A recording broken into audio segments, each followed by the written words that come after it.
Let's try making kunafa chocolate. Kunafa is a popular dessert in Palestine, and we're basically taking some of the flavors of kunafa and putting it in a chocolate bar. I don't know if it's going to be good, but let's give it a shot. We'll start by drizzling orange colored chocolate into a mold and also drizzling one layer of milk chocolate at the bottom and freezing it. Next, she's going to mix some butter with kunafa dough, which is almost like a phyllo pastry, and baking that until it's golden brown. Next, she'll blend a whole bunch of pistachios for like 30 minutes until it turns into this beautiful pistachio paste, which is then mixed into the baked kunafa dough.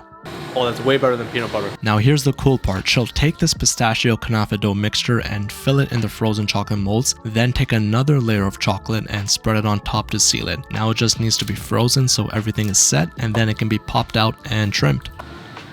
Yeah, that works. It's like pistachios and chocolate, which already works. It's a nice crunch on the inside. If I have to rate this, it's not better than kunafa by itself. I like kunafa on its own, but the kunafa chocolate is a good creation. I would have to give this one maybe an 8.9 out of 10. It's really good.